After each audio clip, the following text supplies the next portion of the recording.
गुजरात से हाजी दानिश की रिपोर्ट। जी, ये ज़िला गुजरात के इलाका कंजाट में 18 साल लड़की से ज़्यादती के बाद उसे जहर देकर कत्ल कर दिया गया है। ये इलाके का बासर मुलज़िम है यासर उर्फ शेरी नामी सन्यारा, जो कि पूरे इलाके में दहशत की अलामत बना हुआ है और इस मुतासरा फैमिली को डरा के धमका के और कत्ल जैसे संगीन की धमकियाँ लगा के उसको उसके इलाके से भी बाहर निकाल दिया गया है ताकि कोई उसके खिलाफ कार्रवाई ना कर सके। जब मुतासरा ख़ानदान मुतलका थाना कंजाम में गया अपनी कार्रवाई के लिए तो मुतलका थाना ने से भी कोई सुनवाई ना हो सकी, जिससे बाई बी की पटिशन में चला गया मदई और आखिरकार उसे गांव छोड़ के दर बदर की ठोकरें खानी पड़ी। और मुतलका थाना वाले अपना मौक़िफ़ इस तरह बयान करते हैं कि दोनों पार्टियां अभी तक मेरे पास नहीं आई, जिसकी वजह से मैं कोई मुझसे रिपोर्ट नहीं दे सकता।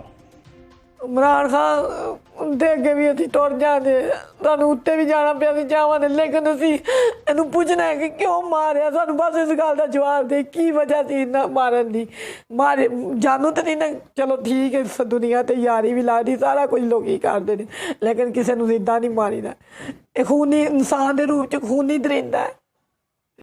घर मेरे मामा पापा कौन सा घर होंगे, मेरा भाई काम ते टुर जाता सी, आंदा सी पेड़ा मारदा सी, मोजर वहा के मेरी भैन नहीं सी जाती, उन्हें लै जाता सी नाल। एक दिन गई उन्हें ओहदे प्यो ने इन्ना उन्हें मार के मारिया। आया दोबारा घर दवाई देन आया ते कि ना आदा तू ऐ कर दवाई, उन्हें कोई अज कोई जहर जां कोई कीड़े मार दवाई फड़ी सी, आदा सी ते मैं खवावां दा ते ना आए ते तेरे तू मारिया अपनी भैन नूं, तू घर सा दे कोल मार के तेरा ना आएदा कि तू मारिया इहनूं। मेरी भैन ने ना बुलाया वे, मैनू शक पिया, मैं ਉਹਦੇ ਪਿੱਛੇ ਗਿਆ ਵਾਂ, ਇਹਨਾਂ ਉੱਥੇ ਮੈਂ ਉੱਥੇ ਗਿਆ ਵਾਂ, ਇਹਨਾਂ ਮੈਨੂੰ ਉੱਥੇ ਅੰਦਰ ਵਾੜ ਕੇ ਮੈਨੂੰ ਡੱਕ ਛੜਿਆ। ਮੈਂ ਆਪਣੀ ਭੈਣ ਨੂੰ ਵੇਖਿਆ ਲਹੂ ਲੁਹਾਨ ਹੋਈ ਸੀ, ਉਹਦੇ ਕੱਪੜੇ ਵੀ ਹੱਥ ਪੈਰ ਵੀ ਲਹੂ ਲੁਹਾਨ ਹੋਈ ਸੀ।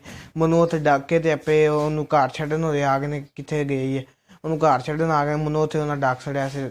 ਕਿਹਨੇ ਡੱਕਿਆ ਸੀ? ਸ਼ੇਰੀ ਨੇ ਤੇ ਉਹਦੇ ਪਿਓ ਨੇ। ਕੀ ਜਾਂਦੇ ਸਨ?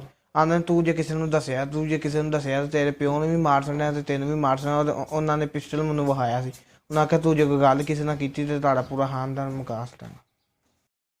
ਮੈਂ ਆਇਆ ਮੈਂ ਕੰਮ ਤੋਂ, ਪਤਾ ਲੱਗਾ ਮੈਨੂੰ ਇਹ ਵਾਕਿਆ ਦਾ, ਤੇ ਮੈਂ ਉਸ ਵੇਲੇ ਗਿਆ ਥਾਣੇ ਜਾ ਕੇ ਮੈਂ ਉਹਨਾਂ ਨੂੰ ਆਖਿਆ, ਮੈਂ ਕਿਹਾ ਭਾਈ ਜੀ ਮੈਂ ਇਸ ਚੀਜ਼ ਦੀ ਕਾਰਵਾਈ ਕਰਾਂਗਾ, ਲੇਕਿਨ ਮੈਂ ਇੱਕ ਸਬੂਤ ਦੇ ਤਹਿਤ।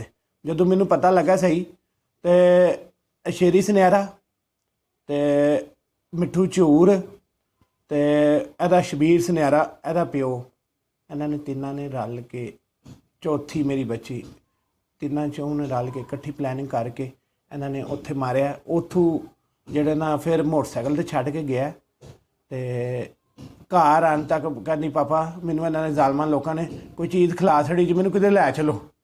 ਅਸੀਂ ਡਿੰਗੇ ਰੋਡ ਗਏ ਹਾਂ, ਡਿੰਗੇ ਰੋਡ ਕੋਈ ਨਹੀਂ ਹੋਇਆ, ਫਿਰ ਅਸੀਂ ਉੱਥੇ ਮੰਗੋਵਾਲ ਟੁਰ ਗਏ।